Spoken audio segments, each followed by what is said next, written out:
CEO of the Prosper Companies and the Managing Director at Transworld M&A. I just want to thank Jeff. This place is awesome. I've never been here. And I will be back to record my podcast.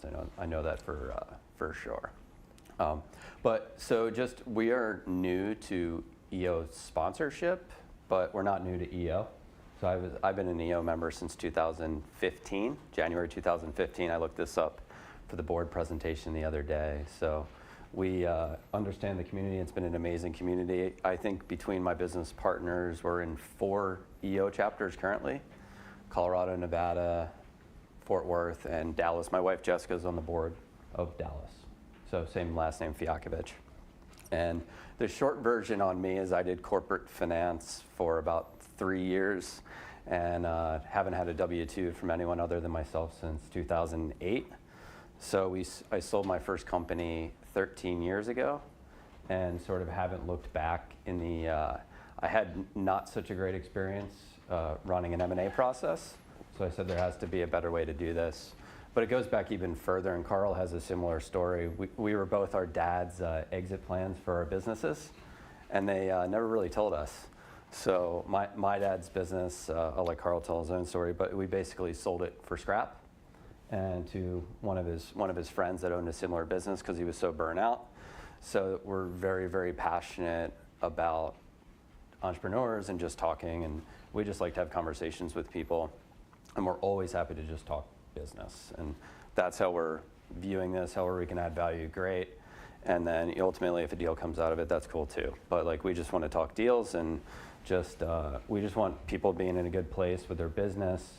And Carl's going to hit on some of those points, and then just knowing value and just their options.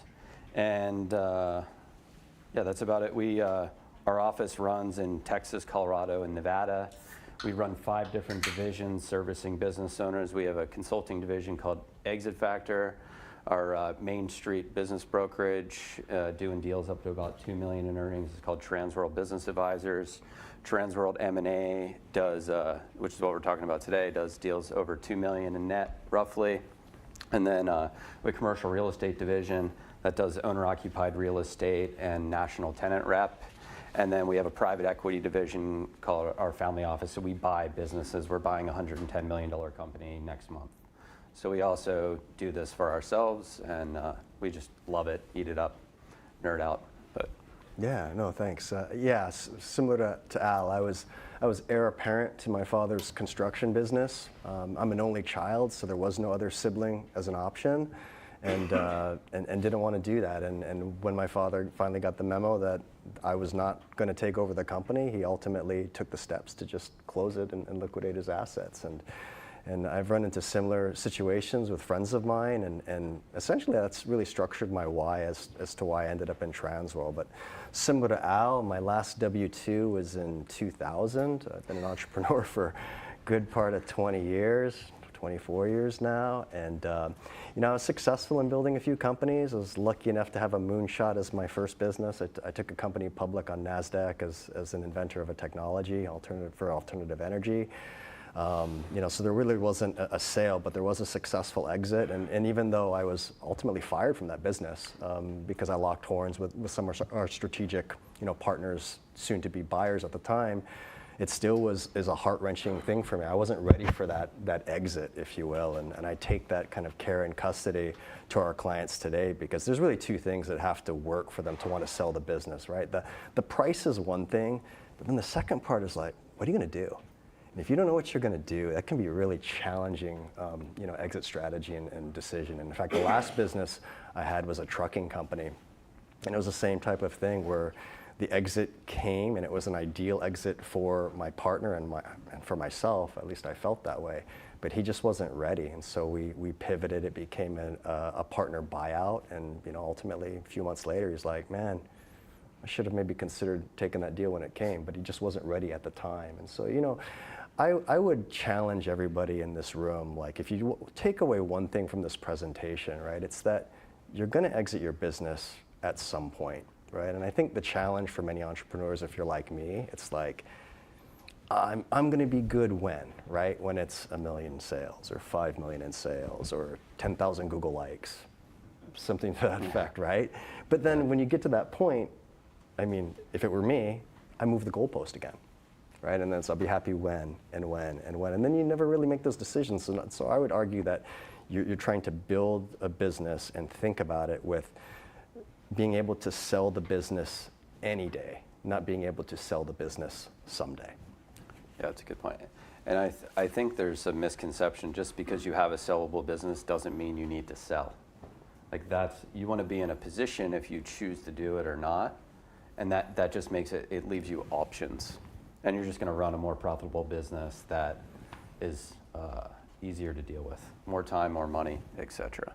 And we're open to questions. Just interrupt us. We're pretty informal.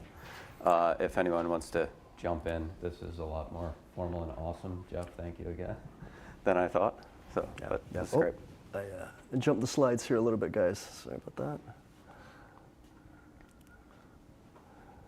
So we talked a little bit about Transworld, but after I got out of the trucking company business I was in, I was trying to think like, man, where do I go to have a lot of impact for owners? How do I help and share this knowledge with other awesome owners and entrepreneurs? And really it was a obvious choice to pick Al's company and Transworld, and I did that because the amount of transactions that this particular office has done, over 1,500 over the time that he's been in business. I mean, roughly we do, 250 deals a year? Yeah, it'll be 3 something this year. Yeah, so there's a lot of times at bat, and there's, no business is too small, and we transact up to 100 million across a broad range of industries. So, for somebody that wants to help owners, this is a very broad playing field, and one of the main reasons why I chose to be part of this team. Blessed enough that you have me.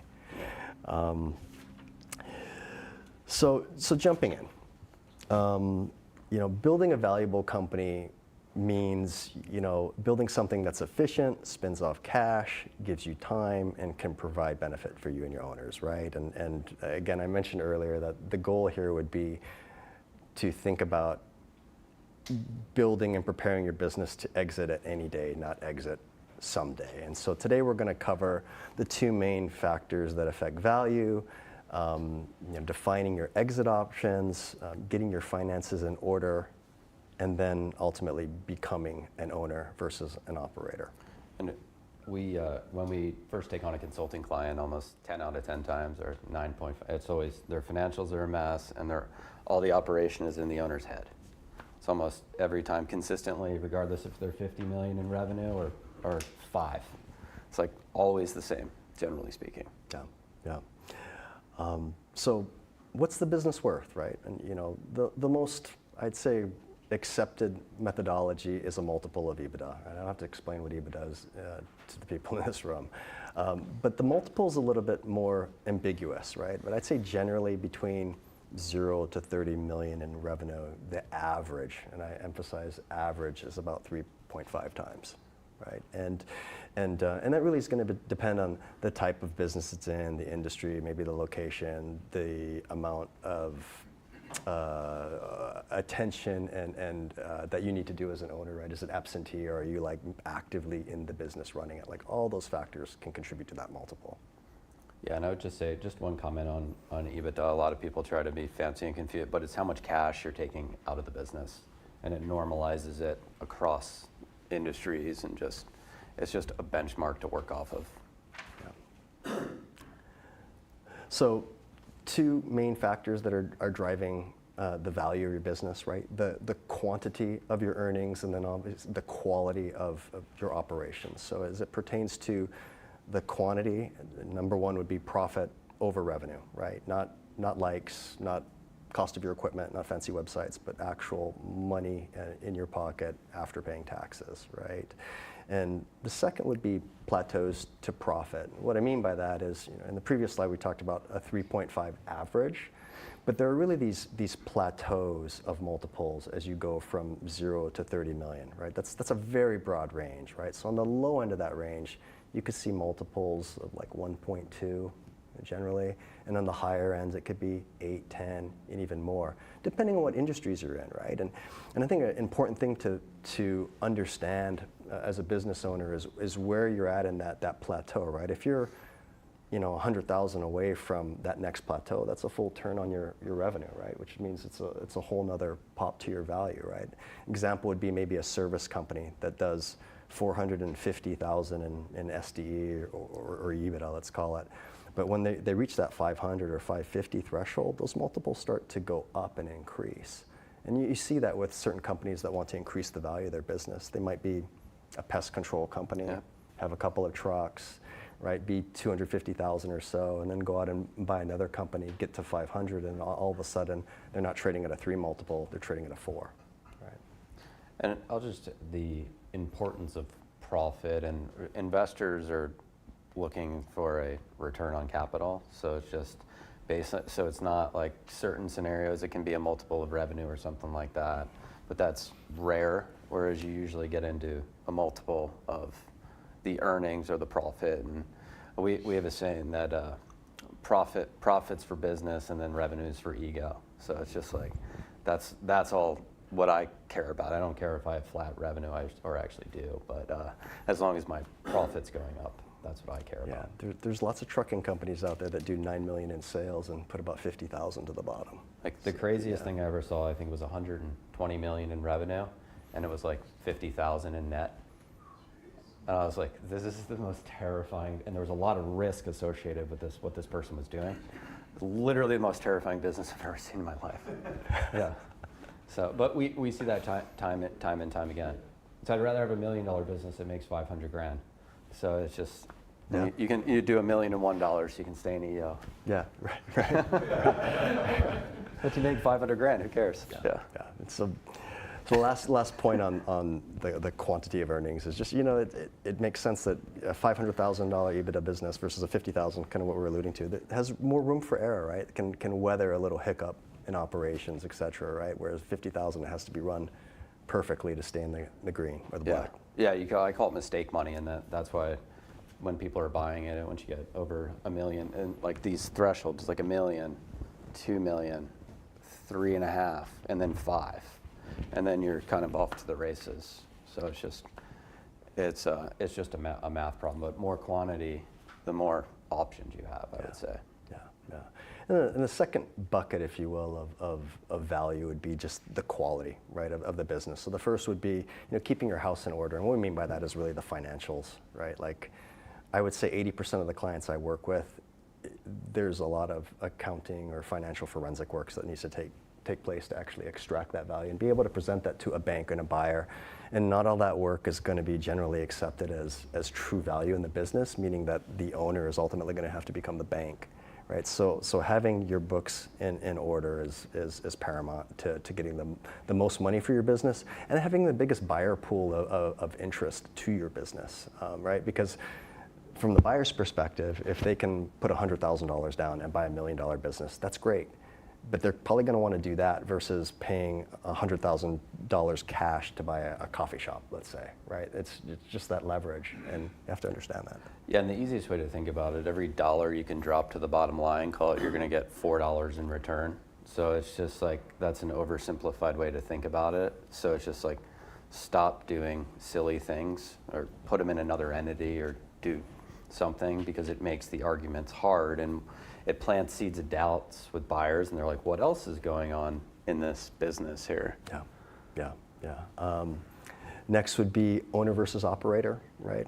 I'm guilty as well, and you chief everything officers. I'm sure some of you in this room are that, but to get the most value and have the most appeal to the marketplace, it's better to be an owner in your business, not necessarily an operator in your business. And then the last part would be, better than the rest or comparables, right? Like, ultimately, when buyers are going to look at your business, they're not misinformed. They're going to know what a comparable business looks like, and be able to have some kind of litmus as to how well the business is performing and why they might want to buy your business. So if you have some attributes, if you will, that are functioning better than the marketplace, that bodes well for interest and likelihood to sell the company. Can I just touch on I want to talk on quality of earnings real quick, whereas if you had a bike shop during COVID. You sold a crap load of bikes in 2020 and 2021, more so than you sold the year before. So it's like, what's the normalized level now? What's your business at? And there were winners and losers, and we're kind of out of that now. So that's what we think about. You might have had a bump or a decrease, and what does the business go forward look like? So I think that's important to understand. You can't triple your earnings one year and sell off of that without some structuring that you're going to hate. I can tell you that. Yeah, it's just not going to be good. Yeah. So just, not to get too much into this, but in terms of like KPIs or comparables, right? Efficiency, right? How well do you kind of lever some of the factors in your business, right? Your metrics should be above industry standards. It should produce time, money, and ultimately freedom for yourself, and generally be predictable and recurring, right? There are fluctuations in businesses. All businesses have them, but year over year to have some kind of confidence that it's going to produce what you expect it to. And just industry standards real quick. I was investing in a landscaping business my friend owns, and we did a valuation on it, and he had like 3% gross margin or net margins on $60 million in revenue, whereas he should have been like 12, 15%. So and he wants to exit for this insane amount. So he would need to be at like 200 million revenue, same margins, whereas he can exit for the same amount at the same revenue. And that goes back to revenue and earnings. So it's important to think about that. I call it chasing your ass revenue. Are we allowed to say that? When you're just round and around. Technical term? Yeah, that's the technical term. So here's a number that I hate is this high, right? This is the percentage of businesses that never sell, right? So there's quite a bit. You talk about a silver tsunami and losing a bunch of value in the marketplace. This is why. And ultimately, I think there's people out there say, hey, you need a plan, and we'll sell you a plan for thousands of dollars, tens of thousands of dollars, right? But I think more than a plan, you just need options. I think every business owner just needs to know where their specific ripcords are for certain situations, right? And it's very, very individualized and also to the business that you own. So when you have some time, I would challenge you to just think what those options might be. And I would say, like, there's not a week that goes by that I don't have conversations with 4 different business owners about this very thing, right? Like, what might my pricing be? What is my sales strategy? What is my marketability? Would a bank finance me? Do I have to be the bank? Like, all those things kind of play into things, and then based on their timing, the value that they're looking to extract, then we can kind of piece together a strategy that makes sense for them, right? I call it the health checkup. Yeah. So only 13% of businesses sell. We transact at about 75%, and the 25% that doesn't sell, it's basically the biggest thing that'll kill businesses is when they start going on the decline. So it's negative. We call it negative comps. So your numbers are down year over year is the simplified term. Or if there's some sort of fundamental issue like this place, we would need to get the landlord to agree to sell it and cut a good deal on the lease. So that would be the other kind of landlord issue. Yep. Those are the 2 things that really screw it up. So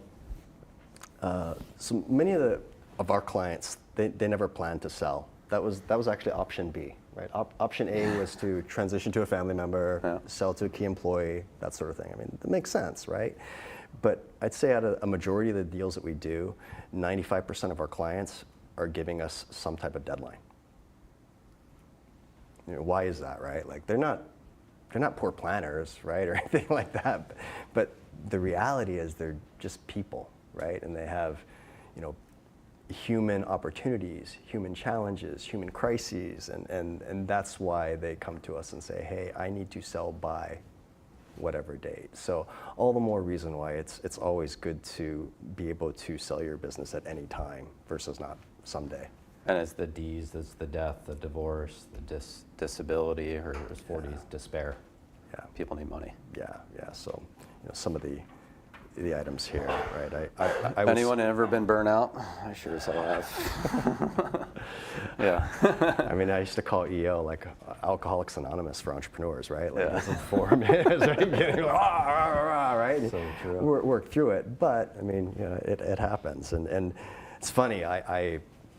I work with some coaches and they're like, hey, if you know any businesses that might want to improve, like, send them my way, maybe we work with them, whatever. And, a lot of the coaches that I've interacted with will say, you know what, I will talk to them, I will consult with these owners, and that's probably great. But I bet you what, Carl, 8 times out of 10, they're going to say, no, it's too much work, just sell it now. Yeah. You know? Yeah, and I think, and the people, we'll get into this later, but the people that are buying your business can't get it to they can't do most of the time what you all did. So that's like something to be very proud of. The people that can go from 0 to 10 million, it's hard to do that. And then, 10 to 25, and then we're on our march to 50 right now. I'm like, can I do that? Do I want to do that? So it's just, Yeah. it's interesting. Yeah. And look, I mean, we get it. Selling does not happen overnight, right? I would say the first, step in the process is to really get a business health checkup, right? Like I was talking about. I call it a PASS, a PASS, a pricing and sales strategy session, right? We just kind of talk about those things and marketability, et cetera, right? And that business physical. But the next step in the process is to build a track record, right? To get the most money or the highest valuation for your business, you're going to need 3 to 5 years of consistent performance.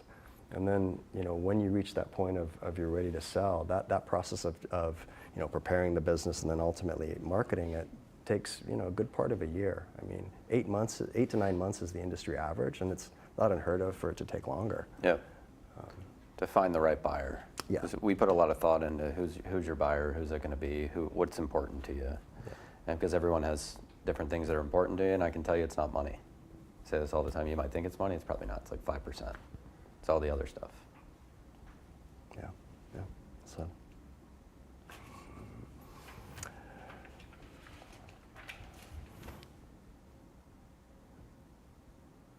Yeah.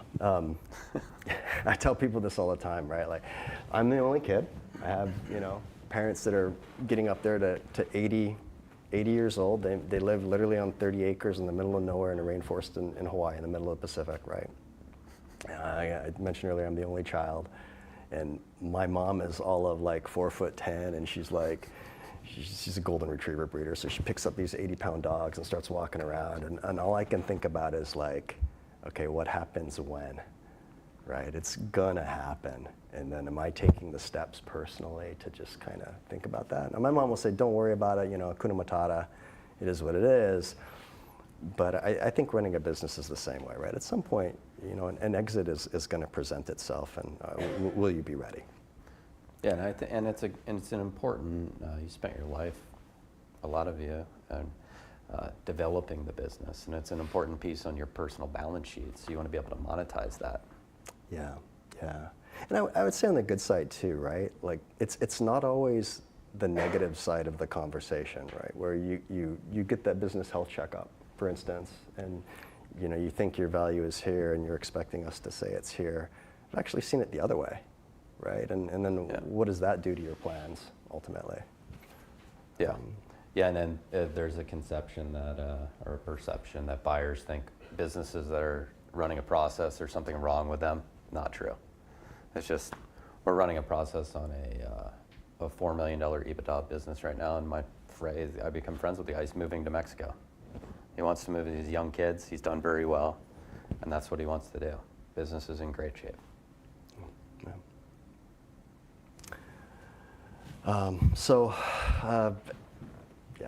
I don't want to sound negative, but forget the dream, sexy exit, right? Pick one from reality, right? Whether that's, milking the cash, closing the doors, selling to a third party, selling to a family member, transitioning to a family member, or selling to an employee. Yeah, and just transitioning to an employee is a great step if you don't need, they're not going to pay you the highest price. However, it mitigates a lot of the transition risk. So it's a great way to do it. And then transition to family, it's the same drill. Somebody approached me recently, he had a tree cutting business, and he said, hey, can you give me a value on my business? And just kind of want to know what it's worth. And I got a deal structured with an employee of mine. I want to know if I'm getting a good deal. And I said, well, tell me about the deal. And he did. I'm like, wow, I think you're getting 30% more for your business than I think the market would bear. So that's the deal I'd probably take. Good job. Yeah, cut that deal. Yeah, cut the deal. Yeah.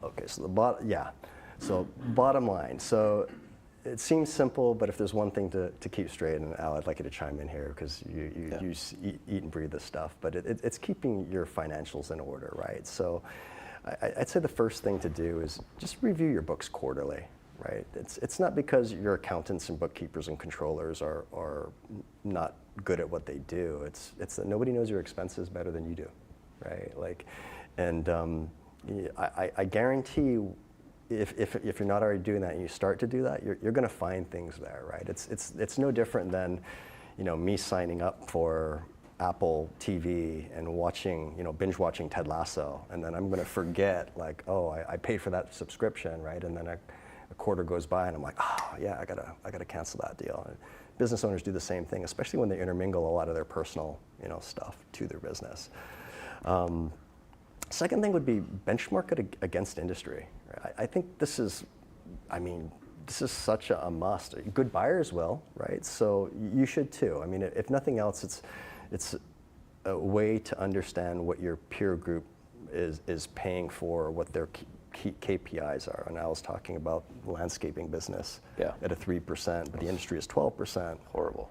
Yeah, I mean, other buyers are going to do the same thing, right? And they're gonna discount the business if it's. Yeah, and I'd say just a comment on like books and like I would go a step further. Review your detail for at least your biggest categories. So I do this every month. Look who we paid, marketing. It's like kind of our biggest things, just to make sure that money's going in the right places. And then we're also canceling things, and I have people that work for me that have P&L responsibility, and that's how their bonus is tied, so they pay attention to this stuff more than I do. And I probably review the detail every month on like 10 businesses. So it's doable to do it, and it's very, very important, but don't be like, that's my accountant's job or whatever. Like, and look at your balance sheet too. That's one of the more important documents, because that is, we call it the CAT scan. It'll tell all the sins of the business. So, because you can see, if you see debt creeping up, and it's just like looking at things, and working capital is important depending on what kind of business that you're in. And then every dollar you put to the bottom line is maybe $2, $3, $5 in value, right? $5, yeah. So it's very important. So if you cancel, what I explain to my wife when she doesn't cancel subscriptions, I'm like, look, man, that's like $800. I know none of you have that problem. $800 a year. Like, what are we doing? And this other one's $800. Yeah. Death by a thousand cuts. It makes me insane. Yeah. And the last one is cutting the fat, right? That other deductions page on tax returns can be clean, or it can be very messy. And look, there are processes to take some personal expenses and add them back to what ultimately would flow to the bottom, and a buyer might appreciate and value. But it's just messiness to contemplate. And I'd suggest there are other strategies. I am not an accountant, right? I'm more of a quarterback in the process, and can introduce people to people that can help. But I mean, there are retirement accounts, insurance vehicles, right? That are expenses that are valid add backs at sale. I mean, and even for, I've seen some clients that do like management consultant, components that are managing their business, and that's where they put, the training, the cars, the cell phones, the trips to Cabo, things like that, but it also keeps the books clean and separate. Yep. Yeah, you can put all your personal yada stuff in like one expense category. That way it's easy to find. Yeah. That's, essential to the business. Right. Yeah. Right. So, this next topic is really just meant to drive demand, right? Like, so the three buyers groups, if you will, are strategics, the private equity groups, and then ultimately individual buyers. And I want to talk about like how to build demand for your business, right, and what that might look like. And I'm not suggesting that strategic buyers and private equity buyers, you should not appeal to them. You absolutely should. Can you go back? I just have a couple comments on this. Yeah. All right, so just to break it down real quick, private equity, when you think about want versus need, private equity, it's going to be a math problem. And I'm sure some of you invest in private equity deals. You're like, what's my IRR? And that's what they care about. and that's what the investors care about. So there's going to be no emotion with it.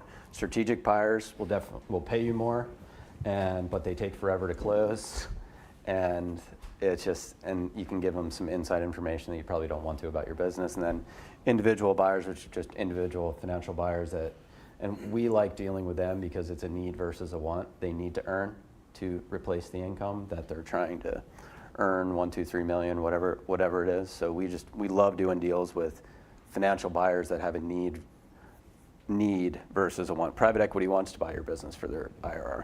Strategic buyers wants to buy your business for their add-on or whatever. So just to keep that in mind. They're all great buyers, but it's just evaluating what you want to do. Yeah. And the individual buyers are really coming from corporate America, right? Typically, a lot of them, right? yeah. We're in that one seat, if you will, or one hat, right? Yeah. Job function, right? So if you think about that as it pertains to marketability, right? If you're a jack of all trades, chief everything officer in your business, right? And so you have to wear the production, sales, and maybe managerial hat, right? That's great. That might be one buyer, right? And then we've got to convince that one buyer that your business is the right business, and you need to pay that amount, right? And then maybe if it's, let's say sales and marketing, maybe there's 10 buyers. But then if it's just maybe, let's say, the management seat, it might be 100 buyers. And then the probability of selling the business is higher. The likelihood that you get a higher price is also higher. Yeah. And a business that we bought last year, this guy, the operator that we funded, worked for a telecom business his whole life. And he was like, I'm way more in the details than I thought. And I was like, welcome to being a business owner, man. So it's just like, the buyers just need to be prepared to dive in.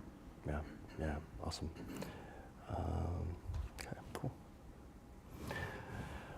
So this is really a follow-on to the last slide about trying to remove yourself from multiple seats, right? To appeal to a broader buyer pool. First step really is a reflection on you, the business, and the business needs, right? Like, how many seats does your business need to operate, and then how many of those seats are you occupying? And if you're kind of a hub and spoke model, right, where you have authority on all the decisions, I mean, in a way, it's almost like being a solopreneur business, right? Like, it's the one shop, right? Because now every decision that the business makes, you make. And I have a solopreneur business, small mechanic shop, as an example, right? And it's a hard sale because that guy is the business. And so everybody that looks at that is like, what happens after I buy it? And it would be no different in a 20-person organization if you as the owner are making all the key decisions, right?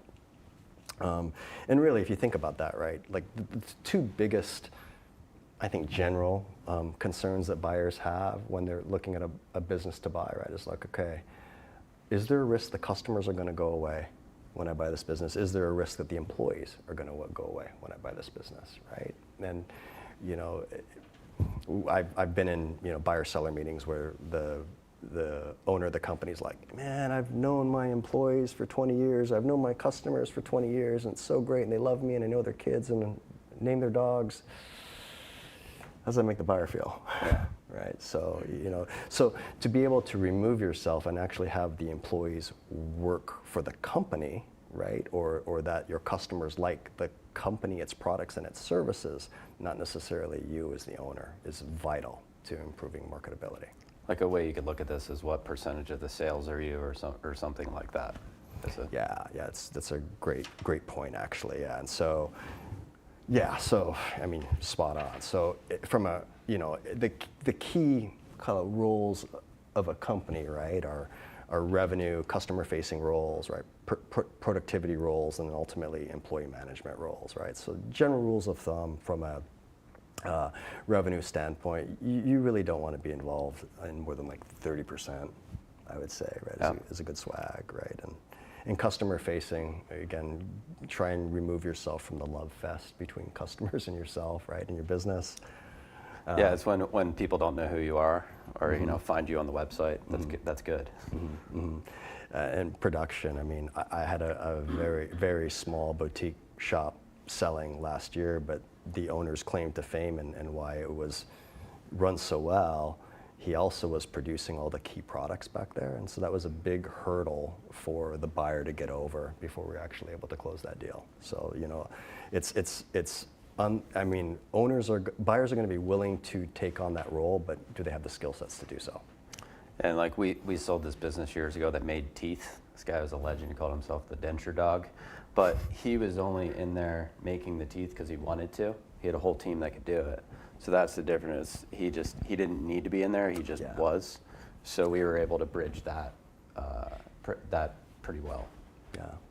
And then, you know, the last role, which is you usually remove yourself from as an owner, is that management role or that people interface role, right? I mean, ultimately, it's not as critical, but it is a big indicator of value multiples and buyer appeal to the marketplace, right? I mean, if we're going to market a business and it's semi-absentee or absentee, I guarantee you that's going to go somewhere near the top in terms of one of the key attributes of the business, 100%. Because we probably have like 10 emails in our inboxes with buyers asking us, I want a recurring revenue business, owner absentee, $1 million in EBITDA. I'm like, dude, they don't exist. And if they did, I would buy every one of them. like, you would not see them, yeah. It's been that way forever. And well, that was actually our last slide. Great. I mean, so, you know, this is my contact information. You're more than welcome to reach out to me and, you know, talk shop. And, you know, for EO members, I mean, I'd say that Al and I are willing to, you know, take audience with any one of you and talk about your business and your plans. Yeah, if you guys want to talk, cool. If you don't, that's fine too. Yeah. So at this point, are there any questions that we can answer? I mean, we kind of breezed through this, so eat, grab a drink. You know, we're here till 1 o'clock, but certainly appreciate your time. Does anyone have any questions? No? How are most of these acquisitions financed? Like debt, equity, deferred, stake for the seller in the business? I can take that. I would say sub 5, 6, call it 6-7 million in enterprise value. You're talking about using a small business loan. The cap to the small business loan currently is 5 million. I think they're going to probably raise it, but in that sort of structure, you'd probably see a 10% seller holdback, and then or a seller note, and then 90. So you get 90% of your cash up front. If you're call it north of 10 million, you're probably going to see. They'll do, banks will traditionally do like 2 to 3 turns on EBITDA, so maybe call it like a $10 million deal at 5x. So you get 60% financing, probably 10 to 15% seller carry, and then some cash or something like that. Like it, and as you all think about this, like, do you want roll forward equity? Like the one deal that I was talking about where my friend's moving to Mexico, we really believe in that business, so he wants to roll forward, and these gentlemen own 3 other businesses, so he's rolling forward 31% of equity, so he can get a second bite down the way. So it all depends on your goals, and he doesn't need the money. So and that deal has roll forward equity and earn out because he had a COVID bump, down year, and then a seller note. I don't know if that answered your question. Yeah. So on the SBA side, like I've been thinking about internal, being prepared to sell internally while not taking away options to sell externally. Yep. What are the, Smart. Is it harder to get an SBA loan than other types of financing? Is it more scrutinous or? No, well, it's a government program, so there's a lot of documentation, but we're blessed with the SBA program because like a country like Canada doesn't have that, and all the deals in Canada get done cash and seller carry. So you can, and they like, if you're looking at an internal transition, the transition risk is minimal, even if that person doesn't have a lot of money. So the banks love those. No, the banks love, they don't. The balance sheet of an internal acquirer is not zero, but it's. Yeah, it's close to zero.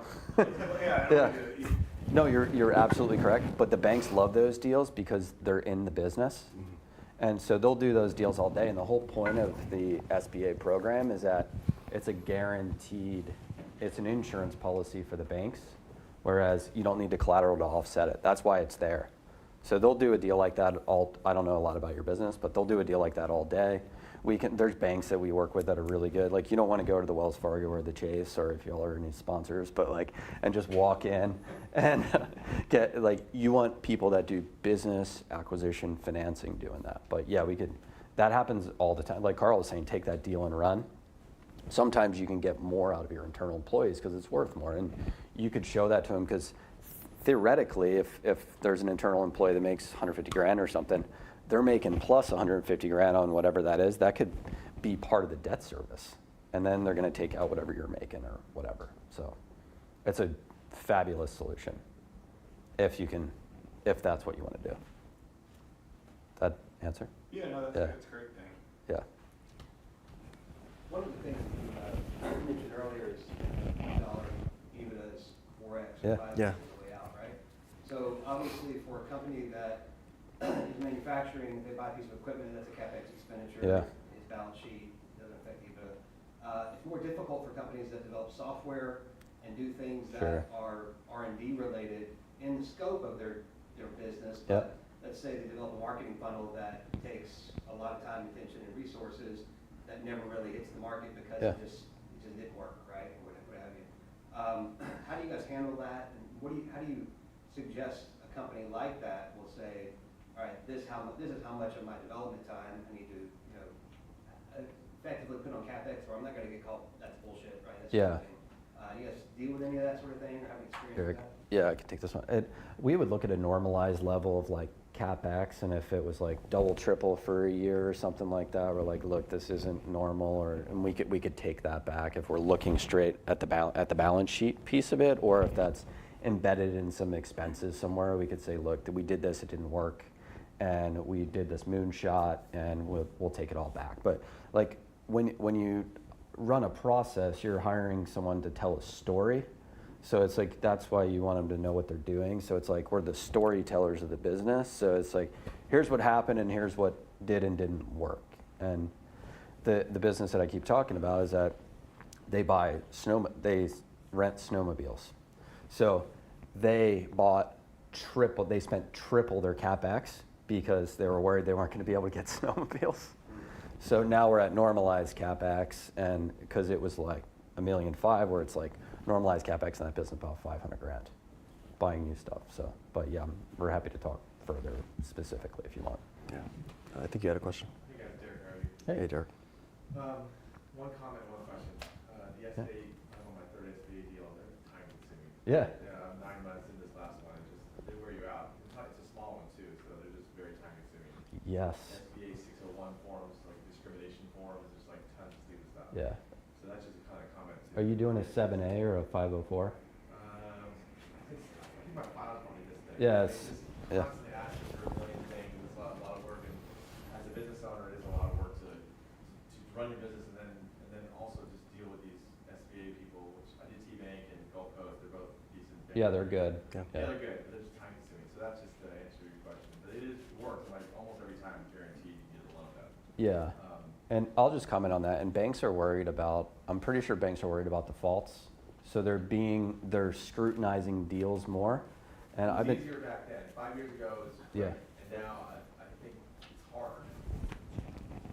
yeah, it's hard. We do about 35% of our deals in count or SBA. And yeah, it's a grind. It's become harder. I think the general feeling is like it's gotten harder because there's more defaults. Correct. I think they're more scrutinizing the deals they're doing because they They- ultimately need to sell that deal. They are. They're selling that Yep. deal, so that's their business. And I feel like it's been really hard on. Yeah. Even though we have a good business, I feel like I'm being judged by Yeah. the business around me. More importantly, how prevalent is the second bite of the apple? Most of the stuff we talked about here, it felt like one-time exit. Yeah. How prevalent is the second bite of the apple? Because my wife and I are ready to sell. We want to sell 55% of our company Yep. and then recap down the road. I have several friends do that. How prevalent is that in the space to be recapping and selling the second bite? Yeah, we do it all the time. It's just a lot of people you're young, so a lot of people. Not that young. Whereas if you're selling a baby boomers business, they're like, I'm gonna be dead when I get the second bite. I don't want it, man. But That's literally, people say the most insane things to us, and they're just, it's not their goal. Whereas Yeah. if that's your goal, we do that all the time. It's just, you're gonna have a different buyer by your business than like an individual financial buyer. It'll just play into that piece of it. And then second question is choosing the right, partner to work with, because, for example, we had a small firm like Murphy Business Solutions. I'm probably sure you know who they are, and they just wasted our time for like years with just so much work, Sounds right. And, it just seems like finding the right partner in this. How do you kind of? Someone told me you got to go interview 5 investment bankers and really kind of learn. Is that kind of what the deal? Yeah, you should talk. That's a great question. You should talk to people, understand their deal flow, their reach, and how many people they have on their team. Murphy sold my business, and that's why I'm here. So they were not good, but it's just you get different flavors of it. And it's very personal. So it's like you gotta be with someone that you can talk to every day, and maybe be friend, because we're gonna have lots of tough conversations. And like part of our job, being good bankers, is to tell you the truth, not tell you what you want to hear, tell you what you need to hear, sort of thing. And that's what. But just understand people's boxing capabilities. There's a lot of good people that could do it, but it's just, and it depends on what your goals are. Yeah. Last comment. You keep going, man. No, last comment. Yeah. How dangerous is it to meet, someone high net worth individual that wants to buy a business? How dangerous is it to meet on your own without representation or something like that? Danger zone, 9 out of 10. Danger? Yeah, and what it is you'll just kind of be talking for a while, and you'll just waste a bunch of your time, like you are with your SBA forms. And it just, a lot of people call us, they're like, I got a buyer buying the business, I want to list, but I got a buyer buying the business. And it's like, okay, they're going to call us back in 4 months, that deal blew up, and then they already come to us with deal fatigue. We could at least, at the very least, and like tell you if a deal is real or not, and ask them 10 questions and go from there. Because if you want to recap with you want someone with, if your goal is to recap and kind of take a step back or whatever that is, like someone with money isn't necessarily the solution. You want to probably make your life operationally easier. That's the only reason I have partners in all my businesses, and I only sell pieces of the business because I want my life operationally to be easier. I don't need their money. So, and that's how I think about it, at least. I don't know if that answered your question. Yeah. And we're happy to commiserate about SBA deals anytime. I'm Yeah. done. That's the last one ever. Yeah. Any other questions? I don't know. Yeah. So, entrepreneur, you're solving problems. You go out to build a business. You think about a business as a product. Yeah. If you were advising an entrepreneur that's starting a new business as a product to sell ultimately one day, would you say a B2B solution is a better path, or do you say a B2C solution is a better path? What's going to get the highest multiple and the best ROI on the investment that it takes to build that company? I have my thoughts. What do you think? Yeah, I'm going to get Trump no matter what, but I like B2B.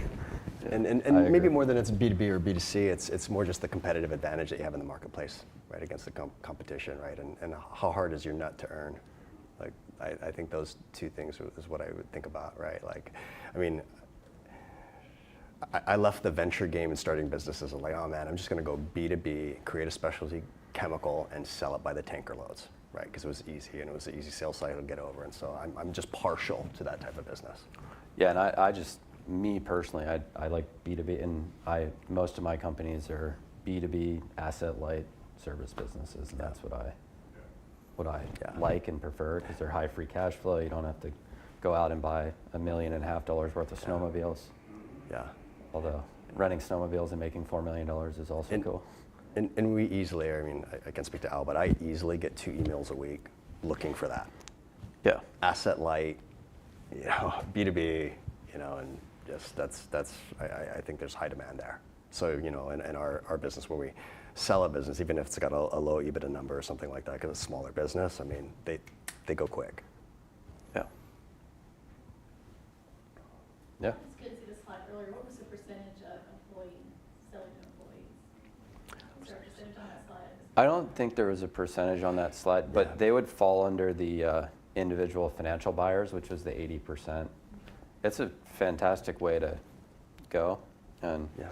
especially if you can finance it with some sort of SBA mechanism, because the employees, as the gentleman up here mentioned, like generally don't have the money, but the guarantee's there, so the bank will do the risk because there's no transition risk. Because you could have someone coming to do an SBA deal on the other side with all the money in the world, but no experience, and they won't do that deal. And they would do that more than the person that doesn't have any money.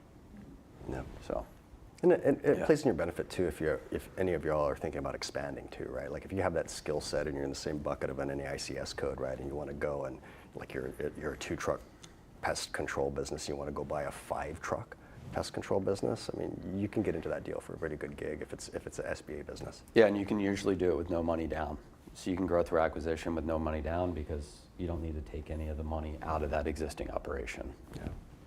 Yeah. if your business has strong free cash flow. So a company like Transworld, would you oversee that? Like, what is your role in an employee buyout? Yeah, we'll advise on an employee buyout, absolutely. Help you structuring, or if you're like far enough along, we'll tell you to go to the lawyers and here's the bankers and the lawyers you should talk to, but we're happy to chat about it. Yeah. Yeah. I mean, we've seen family deals go bad, right? Yeah. So it happens. I mean, Because there's risk to telling unfortunately. your employee too. But that's what we do. We just, business is a 4-letter word called risk, is what I tell everyone. That's all we do. And just deal structuring, as someone was asking, is just a shift of risk. That's all it is. Any more questions? All right. Cool. Well, we'll hang Thanks out all. for a little bit Yeah. longer. It was really good. Great Yeah. questions.